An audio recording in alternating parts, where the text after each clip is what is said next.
You tell yourself it's overthinking, but what if it's not? What if your mind isn't broken, just too awake? You replay conversations, dissect choices, plan for futures that don't even exist yet. And while everyone else seems to move on easily, you sit there, trapped between awareness and exhaustion, analyzing every detail that others barely notice. Smart people don't struggle because they don't understand. They struggle because they understand too much. Every action branches into 100 possibilities. Every word can be interpreted 10 different ways, and every silence feels heavy with meaning. Intelligence gives you the ability to see complexity, but it doesn't give you the power to stop seeing it. That's the paradox of a sharp mind. The clearer you see, the harder it becomes to rest. You can't unknow what you know. You can't unsee what you've noticed. The world doesn't get quieter just because you want peace. It stays loud, vivid, alive. And so, tonight, we'll slow it down. We'll explore why smart people tend to spiral in their own thoughts, and why this spiral isn't a flaw, but a form of perception. Because once you understand what's happening in your head, the noise begins to sound a little more like music. Let's begin. The trap of control. There's this quiet illusion that hides beneath every overthinker's surface. The idea that if you can just understand everything, you can control it. Every emotion, every conversation, every unpredictable turn of life. If you can predict the pattern, you'll be safe. It's comforting to believe that knowledge equals security. That clarity means peace. But the truth is, the more you try to control life through thought, the more chaotic it feels. Because thought doesn't stop the waves.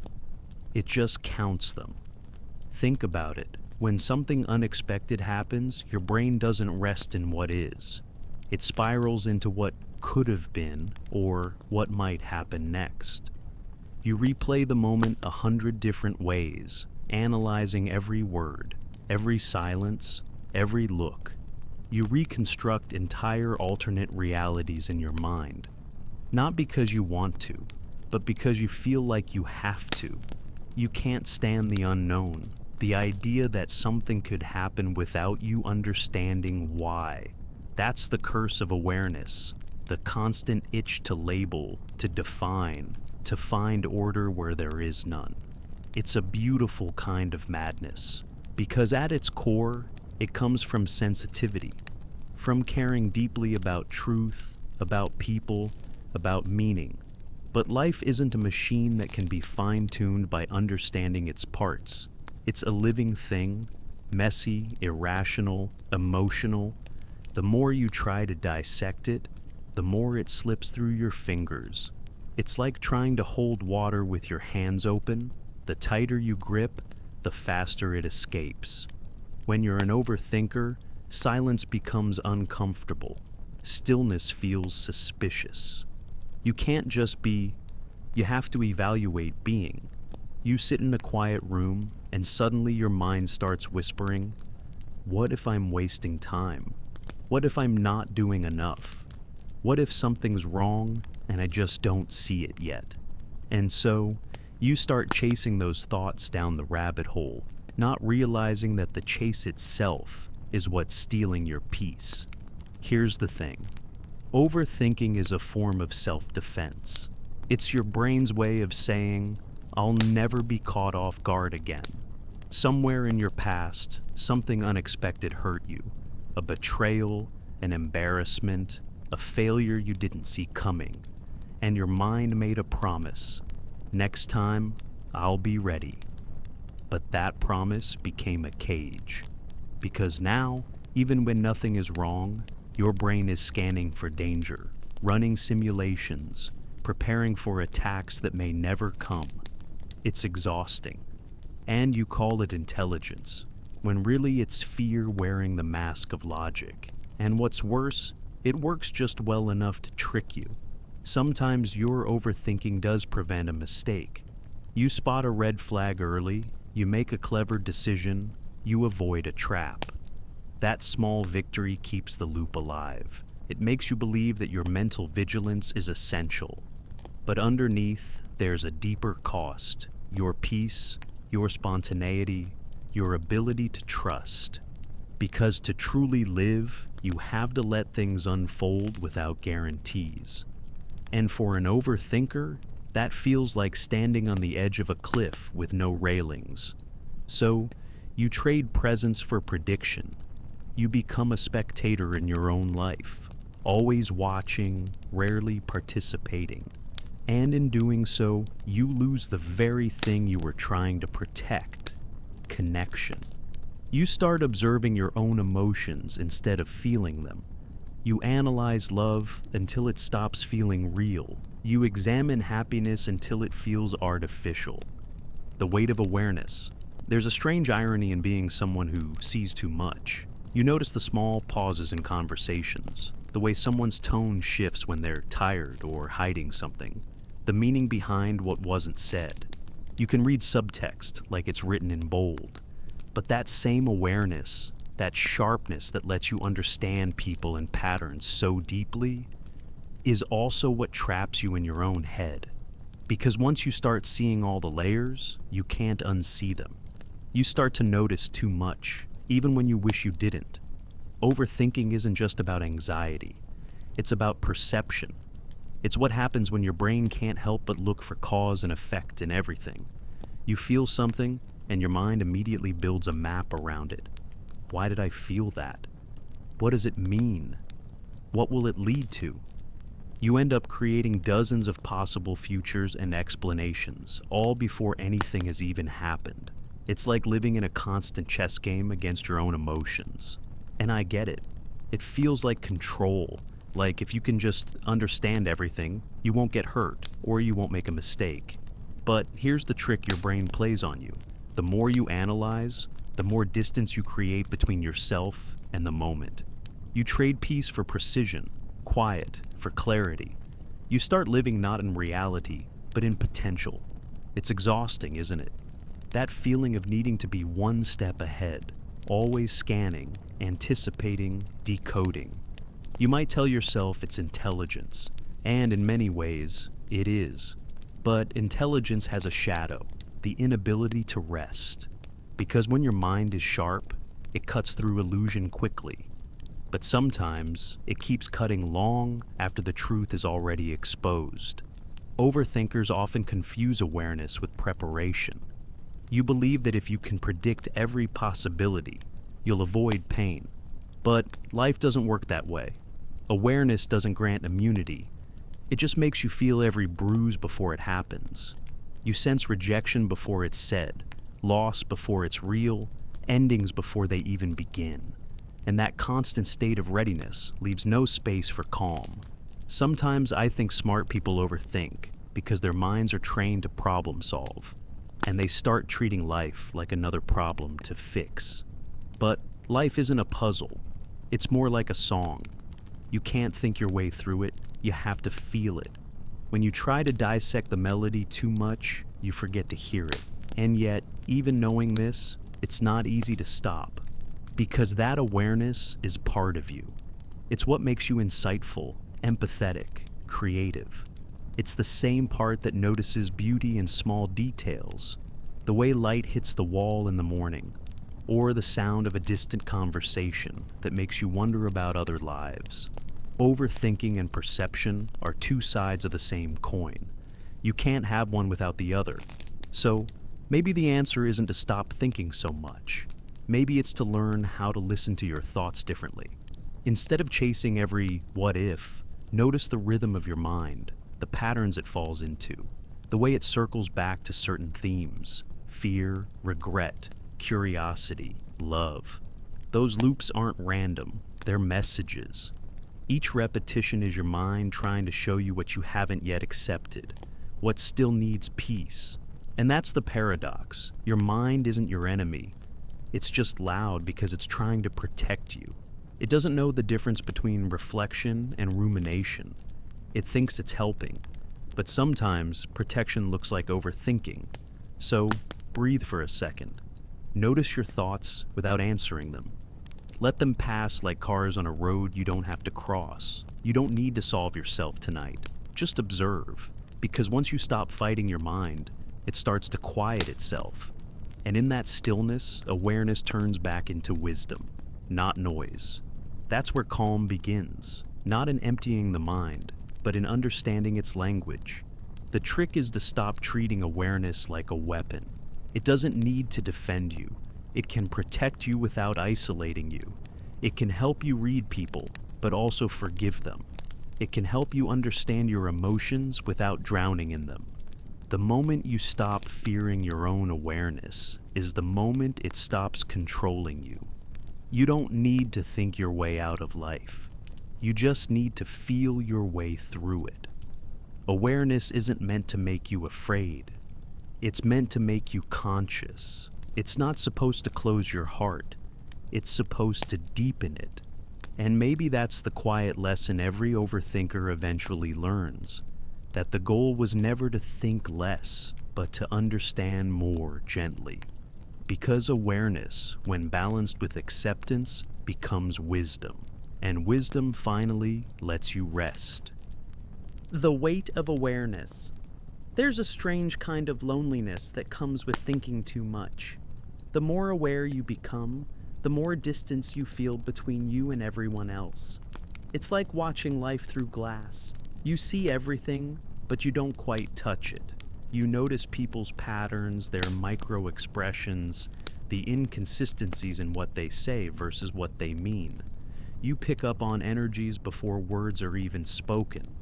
And while that awareness can be a gift, it can also become unbearable. Because once you start seeing everything, it's impossible to turn it off. I've felt it, that constant hum in the back of your mind, like a machine that never powers down. You can be surrounded by people, laughing even, but a part of you is always observing the moment instead of living in it. You're cataloging reactions, predicting emotional shifts, questioning whether the connection is real or just a pattern of behavior you've seen before.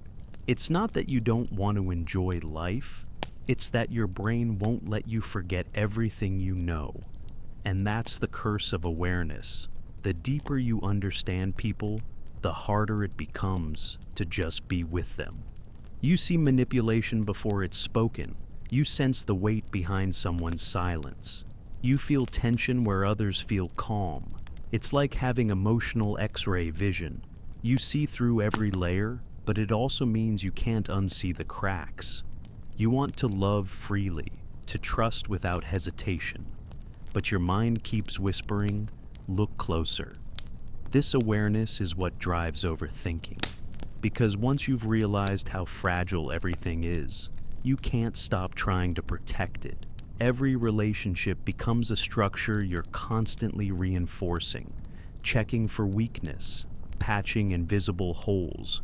You replay conversations in your head, not because you enjoy it, but because you're searching for reassurance that nothing went wrong.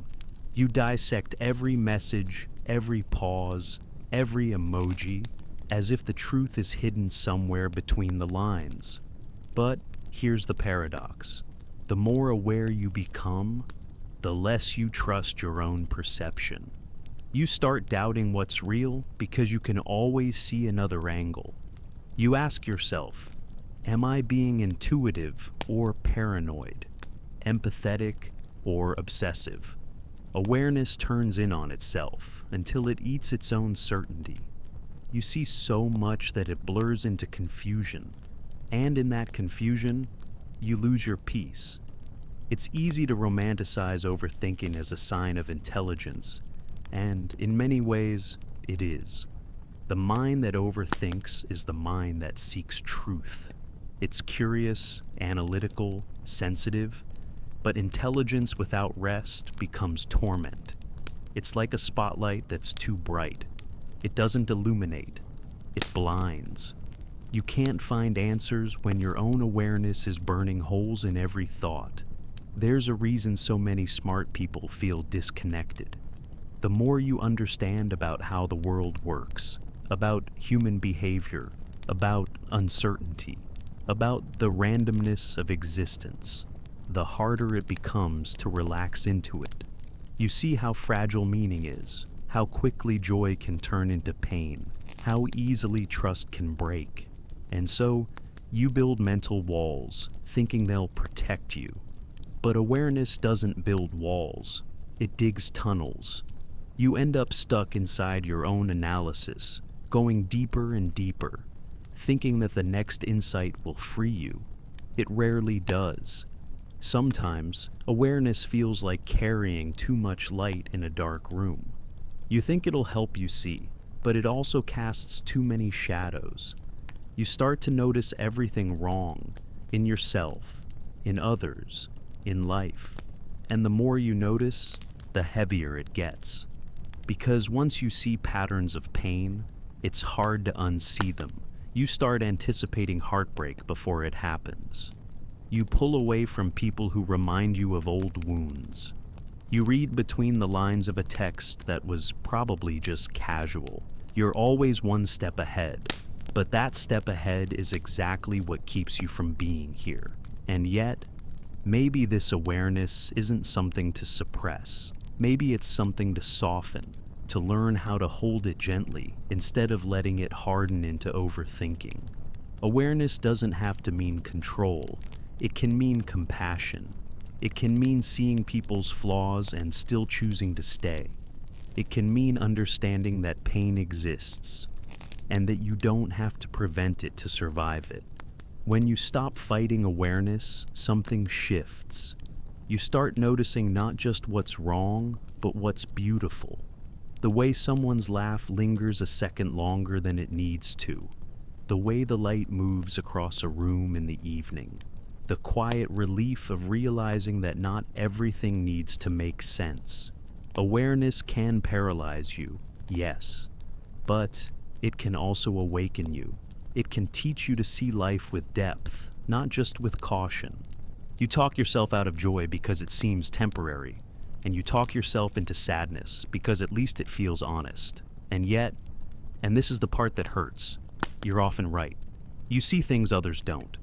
You notice patterns they miss. You sense when something's off, even when no one else does. You can predict outcomes before they happen. It's like having a sixth sense for discomfort, but what you rarely realize is that your accuracy doesn't bring you peace. It just reinforces your vigilance. Every time you're right about something painful, your brain says, "See, this is why we have to keep thinking." But imagine this. What if control was never the point? What if the mind's real strength isn't prediction, but adaptation? The ability to stay open even when things go wrong, to feel uncertainty and still move forward. Because control is an illusion, one that drains you the harder you chase it. You'll never think your way into a life that feels safe, because safety doesn't come from knowing, it comes from trusting. And I know, trust is terrifying for someone who thinks deeply. It feels reckless. It feels like standing unarmed in a world full of chaos. But there's a quiet kind of bravery in surrendering, in saying, maybe I don't need to figure it all out right now. The smartest people often forget that wisdom isn't about knowing everything. It's about knowing when to stop searching. The truth is, overthinking gives you the illusion of control, but it steals the real kind, emotional control. You're not actually steering life. You're steering your fear of life. You react to possibilities, not realities. You solve problems that don't exist yet. And at the end of the day, all that thinking leaves you further from yourself.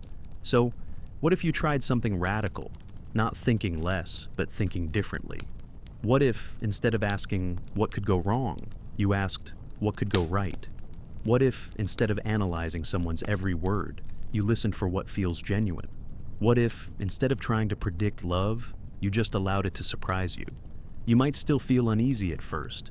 Your brain will resist, whispering that it's not safe. But the more you practice releasing control, the quieter that voice becomes. You start realizing that peace isn't found in certainty, but in trust. Trust that you can handle whatever happens, even if you don't see it coming. And here's the paradox. Once you stop trying to control everything, you actually start to see things more clearly. You stop projecting fears onto the future and start noticing what's actually in front of you. You hear the present moment again, the hum of life you drowned out with your own analysis. Because clarity doesn't come from thinking harder, it comes from softening your grip, from letting go, from allowing life to surprise you without demanding an explanation first. Maybe the goal was never to master the world inside your head. Maybe the goal was to make peace with it. And with that, we come to the end of this session. Maybe now you see, overthinking isn't weakness. It's the mind's way of trying to protect you, even if it sometimes goes too far. You think deeply because you feel deeply. That's not something to fix. It's something to understand. The goal isn't to stop thinking, but to make peace with your thoughts, to let them pass without letting them rule you. If this talk helped you slow down for a moment, leave a like. It really supports the channel. Tell me in the comments where you're watching from or how you deal with overthinking. I'd love to read it. And if you want more calm reflections like this, don't forget to subscribe and stay close. Take a breath. You've done enough thinking for today.